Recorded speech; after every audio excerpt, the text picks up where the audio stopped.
ሰላም ሰላም ጤና ይስጥልን ውድና እየተከበራችሁ የዩቲዩብ ቤተሰቦቼ እንዴት ናችሁ? ሰላም ናችሁልኝ ወይ? እኔ ያለው እግዚአብሔር ይመስገን እጅግ በጣም ደህና ነኝ። ቤተሰብ ሁላችሁም በያላችሁበት የእግዚአብሔር ሰላም ይብዛላችሁ ቤተሰቦችዬ። አሁንም ደግሞ ተመልሼ መጥቻለሁኝ። ያው ትንሱን አይቼን የመጣሁትኝ አላዛር እንኳን ዛሬ አልመጣም። ትንሱ እናቷ ከሆነቻት እናት ጋራ ያው መታ ያው ስሜቷን አጋርታናለች። ግን እኔ ምን ነው አንዳንዴ እቺ ልጅ ምን ነው አሁን መለስ ብላ ጉረኛ ሆነች እንዴ? ምን ነው ጎረረች እያልኩኝ ጌታን አሰብኳትና ባለፈው ትዝም ይላችሁ ከሆነ ቤተሰብዬ አላዛር እና እሷ ጥያቄ ሲጠያየቁ ነበር እና አሁን ላይ ለፍቅር ዝግጁ ነኝ ግፋቢል ወንድና ሴት መቆየት ያለባቸው ከ6 ወር ባይበልጥ ወይ ደግሞ ከአመት ባይበልጥ ደስ ይለኛል ብላ ስትል ነበር። ቤተሰብ እኔ ከትላንት ወደ ጀምሬ ምናምን በጣም ብዙ ቪዲዮዎች ሁለቱ የሰሩትን እያገላበጥኩኝ እያየው ነው እና ለፍቅር ዝግጁ ነኝ። እኔ ደግሞ ደስ የሚለኝ በፍቅር ህይወት ወንድና ሴት አብረው ባይቆዩ ጥሩ ነው። ግፋቢል 6 ወር እንኳን ቢቆዩ ነው ደስ የሚለኝ ብላ ስትል እንደውም ትዝ ካላችሁ ማለት ነው አላዛር መቁጠር ጀመረ። ቤተሰብ መቁጠር ጀመረ። ከዛም በኋላ ምን አለ? 1-3 ወር ነው የቀረኝ ምናምን ነገር ብሎ አለ ማለት ነው ወር ቆጥሮ እና ይሄን ያህል እንደዚህ ኢንተርቪው እያደረጋት ሲጀመር ደግሞ ማለት ነው ምንም እኮ ይቅርታ አድርጉልኝና ጌታ ማለትም እና አብርሃም ጋር ኢንተርቪው ምናምን ነገር አድርጋ ይቅር በሉኝ። እኔ ግን ያው ትክክለኛው መናገር ስላለብኝ ነው ወጥቼ የምናገረው። እና አብርሃም ጋራ ኢንተርቪው ምናምን አድርጋ ነው እንግዲህ እችንም እናት እንደሰማ ነው በእና አብርሃም ምክንያት ከዚች እናት ጋር የተዋወቁት። የእሷ እናት ያሉት ትልቅ ሴት ናቸው እንዳየናቸው ያሉት ቡታጅራ ነው እና እንደገና ደግሞ ስልክ ምናምን ገዝቶ አብርሃም ነው መሰለኝ የሰጣት ዩቲዩባን እንድትጀምር ካልተሳሳትኩኝ አይደል? ቤተሰብ ወጣም ወረደ ግን ያው ዞራ ካላዛር ጋራ ተዋውቃለች። ካላዛር ጋራ እዚህ ደርሳለች። እንግዲህ ይሄን ያህል የምትጎዳው ከሆነ ደግሞ እኔ ግርም የሚለኝ ባለፈው ግፋቢል 6 ወር መጠናናት አለባቸው አንድ ወንድና ሴት ከዛ በኋላ ቶሎ ወደ ትዳር ቢሆን ደስ ይለኛል ብላ ስትል ነበር። አሁን ላይ ምን አግኝታ ነው እንደዚህ ያዙ ይልቀቁኝ የምትለው? ጌታን በጣም ግራ አጋባችኝ እኮ በእውነት። እኔ ስሜቷ አለኝ ትላለች፣ አሁን ደግሞ መታ በዛ ላይ ደግሞ እኔ ይቅርብኝ አሁን ላይ ዝግጁ አይደለሁም ትላለች ደግሞ። እንዴ ምነው ስሜት እንዳላት እኮ የሚያስታውቀው ማለት ነው። እሱ ቀይ አበባ እየያዘ እየመጣ ሲሰጣት ቀይ አበባ እንግዲህ ለማን ነው የሚሰጠው? ለፍቅረኛ ነው የሚሰጠው አይደል እንዴ? ያው ስሜቱን መግለጫ እኮ ነው። በደንብ አርጋ ታውቀዋለች፣ በደንብ አርጋ ተረድተዋለች፣ በደንብ አርጋ ትፈልገዋለች። በዛ ላይ ደግሞ ጥቁር ቀሚስ አልብሷት ምናምን ነገር። አላዛር ግን በጣም የዋህ ነው። ጌታን እናቱ ያለችውን ሲስተም ተጠቅሞ ጥቁር ቀሚስ አልብሷት እራት ሲጋብዛት ነበረ። ቀሚስ ገዝቶ ሲሰጥ፣ የቀሚስ አለባሽ ኮት ገዝቶ ሲሰጥ፣ እችን ለብሰሽልኝ ነይ ምፈልግሽ ቦታ አለ ብሎ ሲቀጥራት ምንድነው የምታስበው እንዴ? ባትፈልገው ኖሮ እሱ ይሄንን ሁሉ ነገር ሲያደርግላት ማለት ነው እሷ እንትን ነበር፣ እሺ ብላ ትቀበለው ነበር። ግን በደንብ አርጋ ስለምትፈልገው ነው። ባለፈው 6 ወር ግፋቢል አመት ምናምን ነገር አለች። ፍቅረኛ ለመያዝ ዝግጁ ነኝ አለች። የልጁ ልብ ተከፈተ እንዴ ሲጠይቃት፣ እንዴት በዚህ ጊዜ ትጠይቀኛለህ አለችው። ከዛም በኋላ ምን እንደተነጋገሩ እኛ ምንም አናቅም። ግን ያወቅነውን የሰማነውን ነው የምንናገረው። በውስጥ እንግዲህ ወይ እኔ ሀሳቧን ቀይራ ገና ነኝ ብላው ይሁን ምን ለመጎረር ማለት ነው እንዲህ ለማመጣት ማለት ነው ገና ነኝ ብላው ይሆን አላቅም። ባለፈው ባህር ላይ እንዳየናቸው ቤተሰብ ራሱን ለጉማሬ እራት ሊያረግ ነበረ እዛ ባህር ውስጥ ገብቶ በሷ ጉዳይ። ምክንያቱም ባለችው መሰረት ነው የሚሄደው። 6 ወር ምናምን እንግዲህ በቂ ነው አንድ ወንድና ሴት ከተዋወቁ ብላ አለች። እኔ ይሄንንም ደግፈዋለሁ። አሁን አንድ ወንድና ሴት አብሮ በፍቅር ደረጃ መቆየት ያለባቸው ወይ 6 ወር ነው ወይ አመት ነው። ይሄ የፈተና ወቅት ነው የሚባለው። ከዛ በኋላ የበለጠ ግን ወደ ሌላ ነገር ስለሚገፋፋ ወይ ተጠቃለው ይጋቡ ወይ ደግሞ ይለያዩ ነው። ይሄንን እኔም አውቃለሁ ደግፋለሁኝም። ግን ምን ነው ተምታታባት?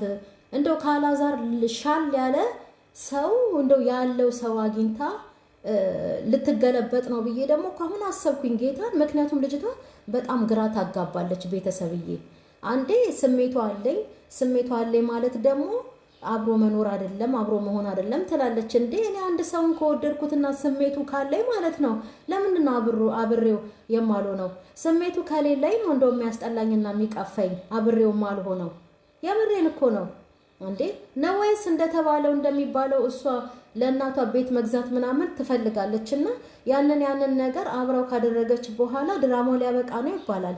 ይሄንንም ነገር ደግሞ ሰምቻለሁኝ። ልጁ ደግሞ ይሄንንም እኮ አልከለከለም እኮ አብሬ ሆኜ ሁሉን ነገር አደርጋለሁ አላት። እንግዲህ ከዚህ በላይ ምን ትፈልግ? መታለያችን ላይ ያዙን ልቀቁኝ ትላለች እንዴ በጌታ የልጁን ልብ ከፋፍታ ስታበቃ ማርያምን። እኔ በዚህ ላይ ያዘንኩት ማለት ነው ለእናቱ ነው። በጣም ነው የምታሳዝነኝ የእውነት። በዛሬ ደግሞ በተለይ አሁን የሰማሁትኝ እንግዲህ የትንሱ እናት የተባለችው ደም ብዛቷ ተነስቶባት ጥሩ ሁኔታ ላይ አልነበረችም። እንዴት ነው ደም ብዛት ባይነሳባት ባይኖርባት ነበረ የሚገርመኝ። እንዲህ ተጠብሳ ልጁን አሳድጋ ለጉማሬ እራት ልታረግባት ነበረ። አንዴ ለፍቅር ዝግጁ ነኝ አንዴ ዝግጁ አይደለሁ ምናምን እያለች ልጁን ግራ ታጋባለች፣ እኛንም ግራ ታጋባናለች። እንደ ቃልሽ ሁኚ አይምታታብሽ። አላዛር በጣም ጥሩ ሰው ነው። እንኳን አንቺን የልጆቼ እናት የወደፊት ሚስቴ ትሆነኛለች ብሎ ያሰባትን ልጅ ይቅርና ይኸው ስንቱን ከመሬት እያነሳ እየረዳ አይደል እንዴ? በዛ ላይ ደግሞ አምባሳደር ሆኖ ታሹሟል አይደል እንዴ? ልጁንም በዚህ ልክ ደግሞ ለውርደት አትስጪው ማርያምን። እውነቴን ነው እንዴ እሱ ስለቸኮለ ነው እንጂ የተሻለችውን የተማረችውን የዘነጠችውን እኮ ያገኛል እኮ ማርያምን። እንደው ስለቸኮለ ነው። ምን ነው ወተሽ ትንሱ ያዙ ይልቀቁኛልሽ ድራማኛ ላይ አትስሪብን። ተወጇለሽ ያስታውቃል። ከወደድሽው ደግሞ አብሮ መኖር ነው አብሮ መሆን። ደግሞ ለአግባሽ አሁኑኑ ነይ ትዳርን ያዝ ትዳርን መስርት አንድ ላይ እንሆን አላለም። ፍቅሬን ተቀበይን ያለው። ማንኛውም ሰው መጀመሪያ ወደ ትዳር ውስጥ የሚገባው ፍቅረኛ ሆኖ ነው። ፍቅረኛ ሆኑ ማለት ደግሞ መጋባት አይደለም መጠናናት ነው ያለምንም ንክኪ። ከተስማማሽ ትቀጥያለሽ፣ ካልተስማማሽ ደግሞ ትለያያለሽ። የግዴታ ፍቅረኛ ሆነሽም ደግሞ አብረሽ ተጋደሚ ማለት እኮ አይደለም። ፍቅረኛ ሆንሽ ማለት ደግሞ የቤተሰቦችሽን ህይወት አትለውጭም፣ ትምህርትሽን አትማሪ ማለት አይደለም እኮ። ልጁ በጣም ጥሩ አስተዋይ ምርጥ ልጅ ነው፣ የሚረዳ ልጅ ነው። እውነቴን ነው። ሰውን ሁሉ ያነሳ ማርያምን ምርጥ ልጅ ነው እንዴ። ለራሱ ጊዜ ሰጥቶ ትንሽ ቢቆይ ማለት ነው። አላዛርን ፈልጋ የማትመጣስ እኔ ነኝ ያለች ሴት አትኖርም። አንቺም ታጫለሽ ብዬ አይደለም፣ ግን ደግሞ እንደው ለሁሉ ነገር ስርዓት ይኖረው። አንዴ ትመጭና ስሜቱ አለኝ ያለሽ ቆይተሽ ደግሞ እኮ እዛው ቪዲዮ ላይ ነው ደግሞ ቆይተሽ አሁን ላይ ግን እኔ ዝግጁ አይደለሁም ግን አስቤበት ያለሽ ሙድ አትያዥብና። ምን ነው የኔ እናት አጎትሽ ያልሆነውን አጎቴ ነው ብለሽ ለቃቅመሽ ትመጫለሽ። የምን አጎት ነው ያለሽ አንቺ? ምን አጎት አለሽ እንዴ? እናቴ ናት መከራውን በልታ ያሳደገችኝ ብለሻል። ትልቅ ሴት አይተናል እናትሽ። አንቺም ደግሞ ትንሽ አይደለሽም። በደንብ ራስሽን የምታቂ ለብቻሽ ቤት ተከራይተሽ የምትኖሪ ሴት ነሽ አይደል እንዴ? ራስሽ የምታስተዳድሪ ነሽ። ከእናትሽ ጋር አይደለም የምትኖሪው። በመከራሽ ጊዜ አብሮሽ ያልሆነ ዘመድ አብሮሽ ያልሆነ አጎት ከየትም መሬት ለቃቅመሽ መጥሽ አጎቴን አስፈቅዱ ምናምን እያልሽ አላዛርን ታስጨንቂያለሽ።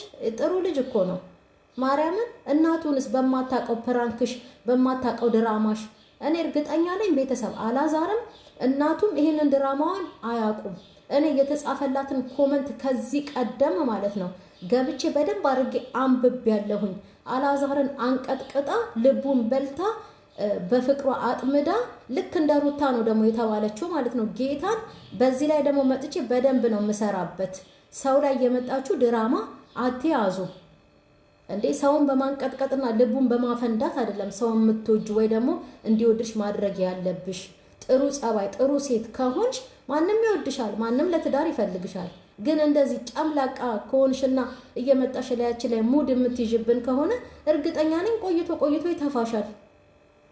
እውነቴን እኮ ነው እንዴ የሰው ኮመንት እና የሆነ ኮመንት አንብቤ ያለው የባለፈው ቪዲዮ ምናምን ላይ አንድ ስንት ወር ሆኗል መሰላችሁ ቤተሰብዬ በጣም ቪዲዮውን ስበረብር ነበርና እንደ ሩታ አስጨንቂው ለምን የምታስጨንቂው እንዴ ያንን ኮመንት አንብበሽ አንቺ ይሄንን ነገር የምታደርጊ ከሆነ በጣም ተሳስተሻል። አላዛር ጭንቀት የሁሉ ነገር ፈተና የሚገባው ሰው አይደለም። እኔ ረድቼው ሳይሆን ትክክለኛ የሆነውን እና ያልሆነውን ነው የምናገረው። ለአላዛር ትክክል ስራ ስለማትሰሪ አንቺ እውነት ነው ካላዛር ጋር ቆሜ ጎኑ ላይ ቆሜ እናገራለሁ። አንቺም አላዛር የጎዳሽ ቢሆን አላዛርን እናገራለሁ። ግን የማንንም ኮመንት አንብበሽ መተሽ አጉል እንደ ሩታ ለመሆን የሩታ ልክ የአብርሃምም ልብ እንደበላችው ሩታ ልክ አብርሃምን በፍቅር እንደጣለችው አንቺም አንቀጥቀጠሽ ልቡን በልተሽ ምናምን ነገር እንደዚህ አይሆንም። ይሄ ደግሞ ትልቅ ግፍ ነው። በቃ አንቺ ከወደድሽ እኮ ሴትም እኮ ትጠይቃለች አይደል እንዴ? ልክ አሁን ሩታ እንደውም አላንቀጠቀጠችውም። እኔ በኮመንቱ በጣም ስለተገረምኩ ነው። ሩታ እንደውም አብርሽን እኮ ለምናው ነው የመጣችው። ይሄን ኮመንት የጻፋችሁ ራሳችሁ ትዝ ካላችሁ ማለት ነው። ለምና ነው የመጣችው እኮ አልቅሳ። እንደውም እሱን ያንቀጠቀጣት እኮ ሩታን ማለት ነው። አልቅሳ መጨረሻ ላይ ነው ያለ መግባባት ሲፈጠር በመካከላቸው አብርሃምን ትንሽ ያንገላታቸው አልፈልግም እያለች እሷም እየወደደችው ማለት ነው። ግን ቢሆንም ደግሞ አከሌ እንደዛ አይነት ነገር ሰርቷልና ትንሱ ተነስታ ደግሞ አላዛርን መጉዳት የለበትም። በጭንቅ ያሳደገችው ሽንት ቤት ላይ ተደፍታ ተኝታ ልጆቿን ያሳደገች እናትን ይሄን ያህል በደም ብዛት ማሰቃየት በሽተኛ ማድረግም አይገባም እንዴ! በጣም ነውር ነው። በጣም ግራ የምታጋባ ልጅ ናት። ጌታን እውነቴን ነው። እንደገና ደግሞ ለአላዛር ሌላ ስምም አታሰጭው። እውነቴን ነው። እኔ በጣም ብዙ ነገር የሚጻፍልኝ አለ። ምክንያቱም አላዛር ፈልጓት አሁን እሷ እንዳልፈለገችው ነገር ብለው የሚያስቡም አሉ። የእጁን እንዳገኘ ነገር ብለው የሚያስቡም አለ። ይሄ ከድክመት አንጻር ነው ይሄ ሐሳብ የሚታሰበው። ግን ትፈልገዋለች። በቃ የሆነ ስቴፕ ላይ ደርሳ ወይ ደግሞ እንደተባለው ለእናቷ ያቀደችው እቅድ አለ። ቤት ገዝታ ድራማ ያበቃል። እስከዛ ድረስ እኮ አላዛር ላይጠብቃትም ይችላል። ባለፈው እንደዛ አድርጋው ቤት ገብቶ ተጠቅልሎ ተኝቶ እናቱን ወቀሳት። እናቴ አንቺ ነሽ አምጥተሽብኝ እዚህ ሁሉ ነገር ውስጥ የከተትሽኝ ብሎ ሲላት እናስተካክለዋለን ግድ የለህም ተው ብላ ስትለው እንደውም አልፈልግም እንደውም መርሳት ነው የምፈልገው ትቅርብኝ ብሎ ነበር እኮ። መለስ ብላችሁ እዩት ቪዲዮውን። ግን እናቱ አበርትታው አባትየው አበርትቶት እሺ ብሎ ተመለሰ። እንዴ ወንድ ልጅ ከቆረጠ እኮ አክ ብሎም ይተፋል እኮ። ይሄን ያህል ደግሞ ዘመናዊ ማርዬ መሆን የለብንም። ማርያምን እንዴ ምንድነው ይሄን ያህል ኮመንት አንብቦ ይሄን ያህል በሰው ስሜት መበሸቃቀጥ?